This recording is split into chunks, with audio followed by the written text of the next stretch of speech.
So if you are constantly analyzing, counting calories, moving around like, well, I ate this here, so I have to eat that there, or I ate here, so I can't eat there. Or so if it is stressful for you, or if you're agonizing, if you're feeling guilty, if you are worried, then you're probably not having a great relationship with food.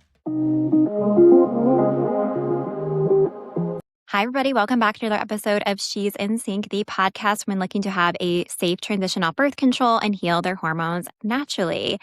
I have another guest with us today, Michelle Murphy, and she is the owner of her private practice, Holistic Wellness Counseling in Columbus, Ohio. She is a licensed mental health therapist and a wellness coach, helping women take control of their weight and stop obsessing over food. She specializes in helping women with disordered eating and eating disorders heal their relationship with food and with their body. Michelle, welcome to the show. Thank you so much, Taylor. I'm really excited to be here with you and to have this conversation today. So we are going to be diving into this is something that I wanted to talk about. You know, a lot of you may or may not know, but I, am a dietitian that used to work in eating disorders for many, many, many years before I branched out into and really started focusing on the birth control, hormone healing space. So this is a conversation that is very near and dear to my heart, even though I'm not focusing on it as much. I do work a lot with women who, have maybe not the best relationship with food or have some history of disordered eating, eating disorders, and stuff like that. And so I'm really excited to have Michelle on to bring in the lens of, the mental health side of things and how she helps coach clients and heal their relationship with food from a mental health standpoint. And then I can bring in the nutrition side of things too.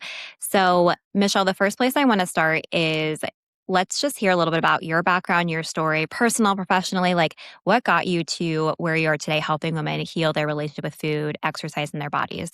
Yeah, awesome. Thank you for asking. So, yeah, two sides of that. Professionally, when I was in, I think like middle school, I knew that I wanted to help people. And so I went to school for psychology and graduated with a bachelor's. And at that point in time, didn't have any idea what my future looked like with helping people. And I did not want to go back and get my master's. So I started working in corporate America, like some of us do. And I went into human resources and had a career in that. And then I decided I wanted to get back to my roots. What was it really that I was passionate about? And it was being in more of an intimate space, supporting people. And so I got my master's in clinical mental health counseling, and I started working as a practitioner in a private practice. And then I started my own business in January of 2014, Holistic Wellness Counseling in Columbus, Ohio. And I started working with people just in a general sense as a therapist, where it might be mood disorders or life transitions, people who needed that one-on-one personal support. And what I started noticing was that almost every one of my clients had some sort of food or body thing that they were struggling with. And it wasn't just in the eating disorder space. It was kind of across the lifespan, across genders. And so what I decided to do was start offering coaching, specifically to help women take control of their weight and stop obsessing over food. It's really supportive in the body image and the eating space. And that has been wonderful to support women in two different ways, not just in a traditional therapeutic sense, but in a space that is a little bit more of a touch point, a little bit more action oriented. I kind of like to think of it as therapy is more like building a foundation for a house, where you're doing some excavating, you're digging the footers, you're pouring the foundation, and you're really processing and getting through all the ick. And then coaching is more like building a home. It's more like you get to design the blueprints, you get to create the structure, build out the rooms, and create a space for the life that you really want. So I really feel fortunate to be able to support people in two different spaces depending on what their needs are. So that's how I got to where I am professionally. And personally, I have had my own journey with body image and with food, as most women do. I have been through a lot of experiences that my clients go through. And so it really helps me empathize and really kind of come from I've been their perspective, not just a clinical or not just a professional perspective, but also like, hey, I've been through this too and I understand. So I'll take you through a couple of points for me of like maybe highlights of my experience. The first thing that happened for me that I realized I really started getting into wellness. I say I'm a wellness junkie. I'm kind of obsessed with health and wellness and food and body movement and just taking care of ourselves. Was when I was in high school, I gave up for Lent, I decided to give up eating French fries. I don't know why, I just did. And that experience really opened my eyes to just cutting out one food group for a short period of time really changed some things for me. And I recognized that I could feel differently based on what I was eating. Now, I have not cut out French fries forever. I love French fries. Sweet potato fries are my favorite. So, it's not a forever thing, but it just started to kind of like plant that seed for me that how powerful food can be and how healing it can be. And in my own, like over all the years, I've in my own journey, which is why I love talking to you and I love the work that you do with women, is that I have been on birth control. I've been off birth control. I've tried a few different kinds. That has been, I've had some ups and downs with that. I have been pregnant. I got to be a mom, so I've had a baby. I am now 44, so I'm definitely in perimenopause where my body is going through another transition where I'm figuring out, how do I support it at this stage? So I've had those experiences of gaining weight and losing weight and going through a different phase and like, okay, well, what is my body doing? And how do I, what I was doing isn't working anymore. And how do I help support it? But the biggest thing for me, in 2019, I was on a birth control that I started gaining weight. I got off the birth control. I gained even more weight. And what I realized is my hormones were completely out of whack. And I ended up doing a 30-day food reset that was specifically designed to support women's hormones. And in just 30 days, my inflammation went down. I felt like myself again. My mood had improved. And that really solidified for me the power of what food can do for us and how it can support our bodies. And I got so excited and started doing all the research and doing all the reading, like, how do we heal ourselves and how can I help equip women and support them in feeling better in their own body. So that's a little bit of how I ended up in this space and why I'm so passionate about it. Yeah, thank you so much for sharing all of that. And I think that it's like I've had women who, because I do have I worked in eating disorders because I struggled with my own undiagnosed eating disorder. I for sure had an eating disorder, in high school, early college. And that's what inspired me to become a dietitian that worked with eating disorders. And then fast forward 10 years when I quit birth control. And then I had, the terrible acne, the mood issues, the irregular periods, things like that. That's what inspired my work of what I do today. So I've always been very fortunate to align my work and my job with something that I've experienced to fill a gap and a need for other women so they don't have to go through that. And I think that's the same with you of like, how can we fill a gap and a void that, just isn't talked about enough or is lacking with the women's health space? Because as we know, with conventional medicine and, I venture to say even like therapy and nutrition and stuff, it's very like cookie cutter. And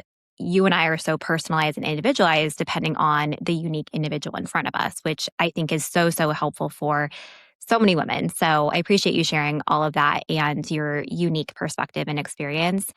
Let's talk a little bit about, let's go into how, because we want to have a balance of things. So, like you said with the French fries, it's like we don't want to be eating French fries like, every single day, all day, but like every once in a while, like if you love French fries, I do too. Like we want Yeah, to feel I gotta enjoy comfortable and them.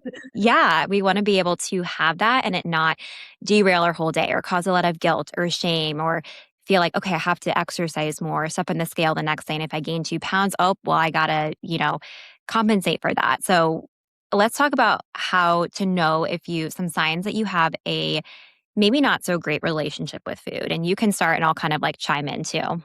Yeah. Yeah. The first question I like to ask is it stressful? So Mm, if you are constantly analyzing, counting calories, moving around like, well, I ate this here, so I have to eat that there, or I ate here, so I can't eat there. Or so if it is stressful for you, or if you're agonizing, if you're feeling guilty, if you are worried, then you're probably not having a great relationship with food. So that yeah. would be the first question that I would ask. The second one is your are your patterns sustainable? So if you look at what you're doing today and you forecast that out 20, 40 years into the future, can you sustain that? If you're severely under eating and your calories are super low, if you forecast that out into the future, then you're either going to have some severe health problems, and you might not even be able to make it that long, right? Because our bodies need nourishment. So, that is a question. If you are binging, if you are gaining significant amounts of weight, is that sustainable for 20 or 40 years? If you are purging every day, if you're using laxatives, those types of things, if I do this way into my future, am I going to be okay?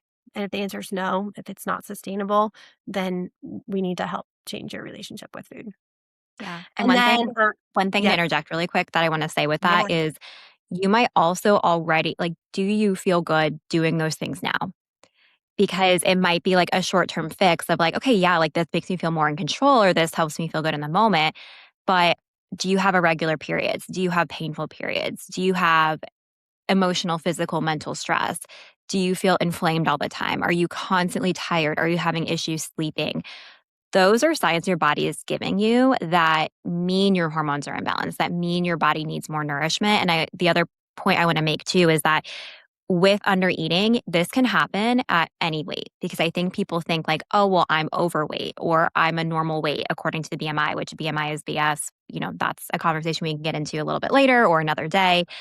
But you can be malnourished and under eating and under fueling your body at any weight, shape, or size. So I just want to point that out and put that out there because so many women come to me, and I'm thinking of one client in particular who I'm going to recommend listen to this episode. She's been doing a great job, and she came to me with irregular cycles, and she was misdiagnosed with PCOS. I did a 24-hour recall, dove into her eating, and I was like, I think you have hypothalamic amenorrhea. I think you are overly stressed. You have a really active job and you're under eating, especially carbs and fats. And so we did some revamping of her nutrition, of her fueling.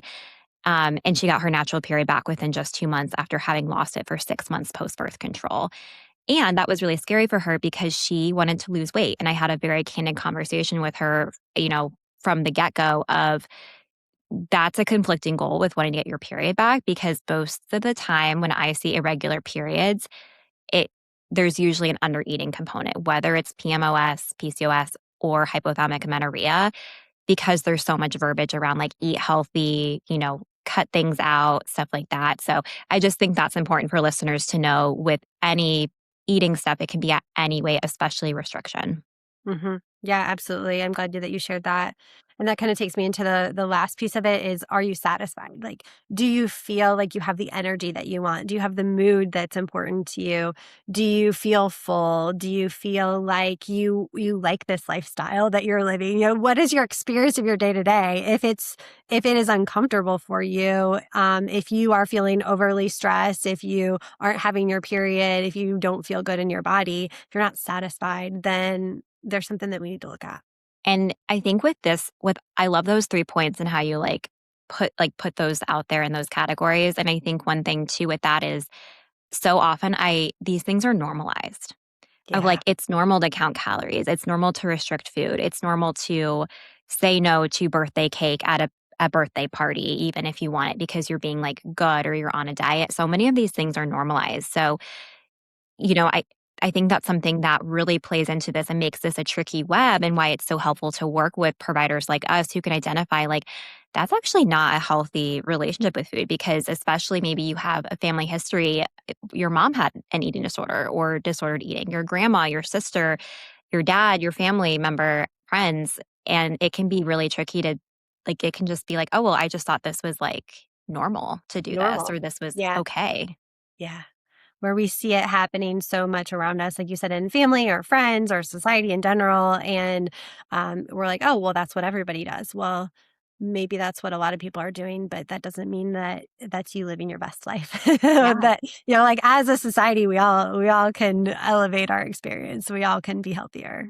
Yeah. And maybe that's why so many of us are walking around with anxiety and period problems and skin issues and constantly fatigued. Like, I think there's a thing to argue with that of like, okay, well, is that like what you said? I think point number two is that something you want to live with long term? Like, or would you love to have a relationship with food where you didn't have to look at the menu ahead of time going to the restaurant, where you could, eat a meal and forget about it versus stressing about it, where you could skip exercise on vacation if you wanted to in order to sleep in or do something else.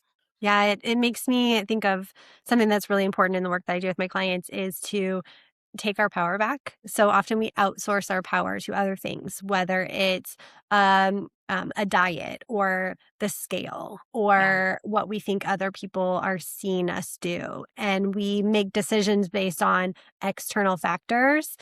When I can support my clients in changing that, right? When we can start to work on how do I feel in my body?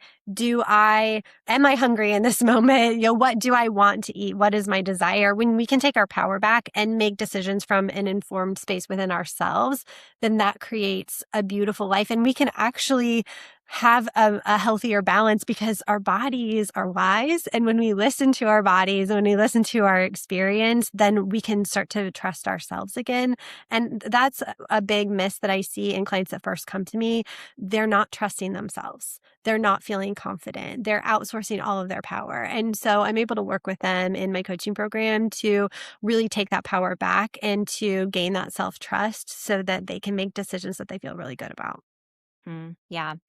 Yeah, and I always talk to my clients about, and I remember talking about this almost every day when I was working with eating disorders, in that previous position I had, but your your eating disorder, your disordered eating it feels like you're controlling things, like that's the purpose of it, but it's actually your eating disorder controlling you. And I think that's like a powerful shift of like recognizing, oh, like I feel like I need to like count calories to like control my weight or, eliminate this food to be healthy or whatever, but it's like that's actually the disorder controlling you. Yeah, absolutely. Yeah, that shift, that mind shift and that perception is really powerful once that happens. And I love it when clients like see that they're like, "Oh, this is working," or "I feel better," or I'm still making a decision but it's from a different intention or a different space." It's so fun to see those wins. Yeah. And just briefly, like we talked about how to know if you have a healthy relationship with food and yeah, with food. So with exercise and body image, are they kind of like the same three pillars or would you add anything to those of like how you know if it's a healthy or not healthy relationship? Yeah, that's a great question. When it comes to our body, it's really about having this stance of support and love and respect. I always say at the end of the day, like the only reason we're alive is because our bodies are functioning. And so like there's some respect there. I was like, thanks, body. Like, thank you for allowing me to live my life. So when our decisions are coming from a space of respect, of I'm going to treat my body with care. One thing to think about is what if your body were a child? Or I know you love dogs. I love dogs also, but like, what if how would you treat a dog? And most of the time, we want in consistency and stability for a child or for a dog. And we want the same thing for our body. We want consistency and stability. So we want regular meals. We don't want to restrict. We don't want to overeat because it's the same thing with a dog. If you only take it for a walk every once in a while, it's going to become pretty depressed. If it knows every day at 3 o'clock you go for a walk, it's going to feel pretty good. So the same thing with our body, moving our body regularly out of love, out of joy and celebration, not out of punishment, not out of, oh, I might have eaten too much yesterday, so now I have to spend more time on the treadmill or the elliptical today. Go for a walk. Enjoy the sunshine. Yeah. Enjoy the weather. Enjoy community and other people and conversation. So movement from a space of like how would you treat an animal or how would you treat a child um, can really like help people shift that too of respecting our bodies and from a movement and exercise standpoint, what is the intention behind it? Are you hiking because you need some fresh air and you're going with friends, or are you like um doing the calorie count of like, oh, how many calories is this going to burn, or um you know how do I burn off the meal that I had last night? Those kinds of intentions behind it can be the difference between am I in a healthy relationship or is there something that needs to be changed? Yeah. And I think with exercise, that was for me personally the hardest thing to shift because for a long time, and if you're listening to this and you are a very active person or maybe you played sports or you're an athlete, it for me, I was a group fitness instructor for many years and I genuinely love movement and it became where I was like just doing too much of it, but it was hard to get out of because that was like my hobby. It was my identity for a while. I was like the fit girl. So that was a lot harder for me personally to overcome my relationship with exercise. And I know for a lot of my clients, that's similar where the food stuff they can get on board with faster, but like the rewiring of their brain with exercise is a little bit harder. Um, but yeah, I And love we what can you kind of said. take that same framework too, is this sustainable? Well, if you're a fitness instructor, it makes sense that if that's your career, you're spending maybe 4 or 6 hours a day moving yourself, helping other people move. But if your life moves forward and you transition careers or your responsibilities or relationships change, like are you going to be 60 and like in the gym 8 hours a day? Like that doesn't really like that's not sustainable necessarily to do over a long period of time. So those are some questions of like forecasting into the future of what do I want my life to look like? I probably don't want it to be the main focus forever. Yeah. And I think too, with that, the other thing I would add is the stress piece, like going into that a little bit more of like, can you, if you're sick, can you take time off of exercise and not be stressed about it or not feel like you have to exercise double or whatever to like make up for it? I think just like the numbers game with all of this, when it's numbers or tracking or, which is so hard because it's like we have step counters on our phone, we have watches, we have aura rings. Like I don't have any of that because I know my brain, even though I'm like recovered, it's like it just is like a very tricky, slippery slope. And so, instilling that trust versus outsourcing, like what we were saying before, that's something I talk to my clients about. And I will oftentimes challenge them of like, hey, I know if they're logging food for me, even if I don't recommend them doing it every single day, because a lot of times that can be too much realistically and also sometimes triggering. But if we can log a couple times just in the beginning to get information, I take the calorie counts off, I take all the data off because I'm like, I don't want to focus on that. That doesn't matter. Your body is like the best way to know that once we get your metabolism back online where it can give you those accurate cues. Then I will oftentimes challenge them like, can we, take your Apple Watch off or just turn off the steps or turn off the activity piece. So it's like you're just using it for like texts or emails or like whatever you need, just so we're not feeling like, oh, like I have to go a little bit more to like hit X number because that's not in line with like listening to your body. And especially for women, we're not only gonna have seasons in our life, like you said, of just, what I'm doing now at 34 is different than what I did in my 20s. I actually just posted an Instagram post about this. And what I'm doing now is gonna be different when I'm 50 or 60, right? And so we have to be flexible with that. But then we also have different seasons in our cycle where it's like you're going to have higher energy. You're going to want to be more active. You're going to also have weeks where you're lower energy and like being able to not push yourself, like know that line of like, okay, when I will feel better if I do movement, or now's the time where like it is a walk or it is rest or it is that nap and being okay with that versus it just being like always like more is better. Yeah, I love that you said that about how our cycles fluctuate. I mean, obviously we know that, but thinking about it in terms of energy, exercise, food, the movement piece of it, we our bodies need different things at different times. And I've really learned that about myself that the first half of my cycle, I feel completely different than the second half of my cycle. And I've seen a lot of clients get stuck in that because they think they have like they've found the magic I guess like system where okay, I'm going to move my body this much and I'm going to nourish my body in this way and then 2 weeks later it's not working for them. It's like, well, your body needs different things 2 Hmm. weeks apart. Where I found the second half of my cycle I need a lot more nourishment. I need a lot more carbs. I need a lot more of that quick energy because my body's just doing a lot more. And then the first half of my cycle, I'm more energized naturally. So just understanding the nuance of our cycle and the needs of our body, not just from a month standpoint, but from a season standpoint. And like you said, 20s are different than 30s are different than 40s and so on. And really just honoring that in our body and honoring those changes. Yep, absolutely. So, how do we go if you're listening to this or if someone's listening to this and they're like, oh, I am recognizing maybe my relationship with food or exercise or my body isn't the greatest. What are some action steps that they can start taking to improve that? I mean, obviously, like working with you, and like if there are some things before they get there to start just getting curious about, or yeah, like little small steps, what would you recommend? Yeah, I think you stole the words out of my mouth. The first thing I say is get curious. Start to recognize and understand what are you doing currently and then get playful with it. Start to experiment, try different things. And a piece of that is recording. I love that you said like you do some recording, like hunger and fullness cues are great. Just kind of having a general idea of like when did I eat breakfast today? Like it doesn't have to be like tracking everything, but maybe like did I eat breakfast today? What time was it? Just kind of like getting curious with that. I found a lot of times women tend to restrict all day.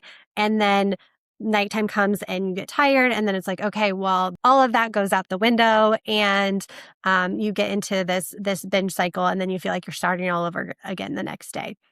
So the first thing is just being more aware and helping clients to, okay, what happens if we eat breakfast? What if we're nourished earlier in the day? Oh, well, then I don't kind of like lose it or, everything doesn't go out the window right before bed, that kind of a thing. So understanding your current patterns and then just experimenting with it to change when you're eating or maybe a little bit of what you're eating. Same thing with movement. If you are not moving at all, let's go for a walk. Let's see how that feels. If you're moving, what I would say is, a lot, whatever that is compared to other people in your life or compared to other people around you, go, what happened if I scaled it back a little bit? What would that feel like? Am I okay with that? And just starting to experiment and get curious.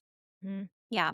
And I think the other thing too is like you can start to get curious about like the numbers piece, like how much of it is external of like I should and how many rules do you have? Like how many rules are there around food, around exercise? So I know for me back in the day it was like a calorie count for meals. It was like I can't go above X calories at a meal. If I do like that's unhealthy or I have to exercise X hours, X days per week versus listening to my body.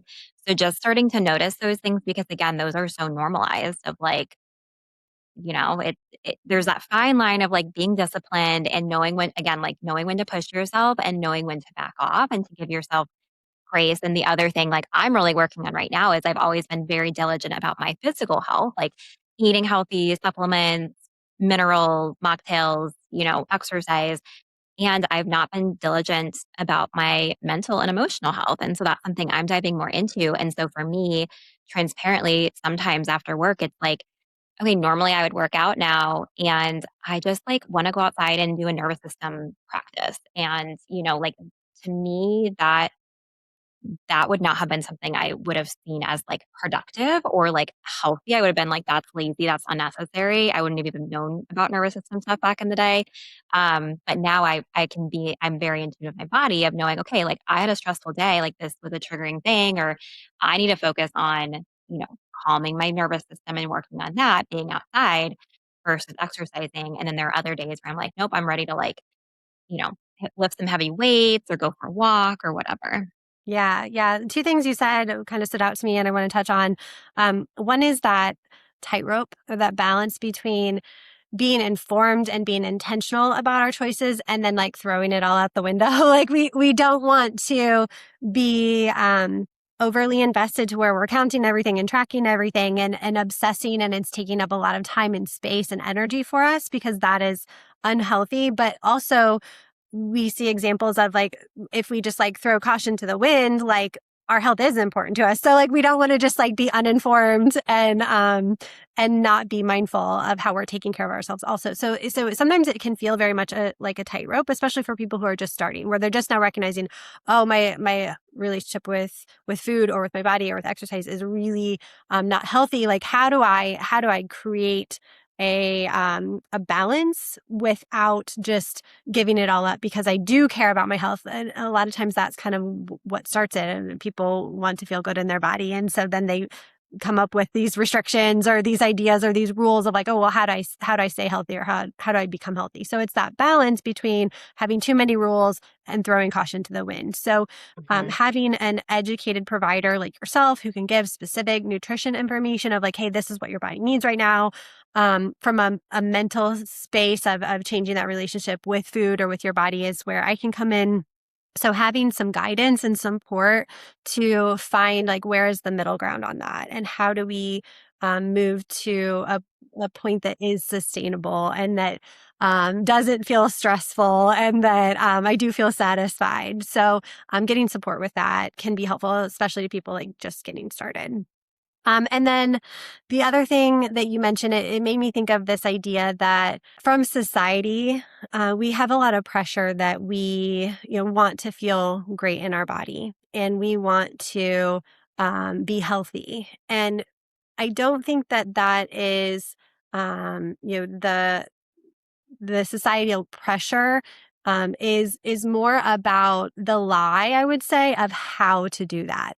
I think society tells us that if we are a certain size or a certain weight or participate in life in a certain way, that we'll finally love ourselves. We'll finally feel good in our body, or we'll finally be good enough, or we'll have value or worth. And so it's frustrating to me because I think the root of that is innate in all of us, that we do want to respect and honor and love our body and feel great in it and feel confident. But that doesn't come from this, diet culture restriction and be smaller. It really comes from an internal space. And when we can work on that, then everything else can kind of fall into place. And that's one thing that I use in my framework. Holistic wellness to me means body, mind, and spirit. And bringing all three of those together of how do I optimize the functioning of my body in a healthy way that's not restrictive and it's not counting all the time, but it is informed. How do I move through my day from a mental standpoint where I am feeling love and acceptance for myself and for others? And then from a spirit standpoint, where am I finding joy and how am I living life to the fullest? And when we can bring all of those together, that's kind of when the magic happens, when clients really see results. It's because they're living their best life to the fullest and they really feel a lot of joy. Yeah. And I think I'm thinking of like the work I do now and intertwined with the work that you do, where it's like having a someone who can help guide you. Cause like you said, if you've distrusted your body for so long, and that can apply to disordered eating, that can apply to, I'm thinking back to like when I had really bad acne. It's like I thought like my body was working against me. And I had a master's degree in nutrition and I was eating really healthy and I was doing all the things and I kept breaking out and I had a lot of distrust in my body. And so, regardless of where that distrust is, whether it's physical symptoms, hormone symptoms, relationship with food, it's like having someone who can tell you exactly what you need to do, like the baby steps to get better is gonna be so helpful versus, like, chat GPTing it or, trying to, like, piece it together on your own or going to your doctor and them being like, "Just wait it out," or, you know, "Cut this food out," or, "Here's a cookie cutter meal plan." It's like, this is where the individualization comes in and is so, so powerful because it's like, it's gonna look different for everyone because everyone has different symptoms, goals, lifestyles, backgrounds, like, it's so unique to each person. Yeah. Yeah. You mentioned background and experience. And in addition to society, I think a lot of the women that I see, a lot of my clients have an ingrained sense of self and their relationship with food and the relationship with body really comes from their generational experience, their mothers, their grandmothers, and really spending some time healing that, investigating that first and healing that can be really powerful too. It is really Mhm. important. Yeah, absolutely. Well, Michelle, is there anything else that you think is important given this conversation? I feel like we touched on a lot of points, but anything else that you feel like is important to add to this combo? I believe women have the right to feel beautiful, to feel healthy. And for anybody who's out there listening today and questioning, whether they deserve to feel better or not, you absolutely do. You deserve to feel your best and you deserve to live your best life. And there are a lot of tools and resources out there that you can find that can support you in that. And two of those resources are Taylor and myself. If you don't know who to turn to or where to go, there's definitely support out there. So don't feel like you have to suffer in silence or suffer alone. You deserve to get help, and you're worth it.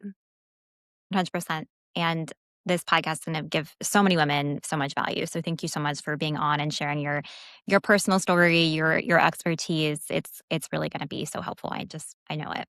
Well, thank you so much. I really appreciate the opportunity. Of course. So before we wrap up with our final fun get to know you question, how can women find you and work with you? Yes. So I am on Instagram. You can DM me. I'm at Holistic Wellness Counselor. And I do put a lot of reels out there, try to give some great tips and information. So if nothing else, watch me on there, follow me.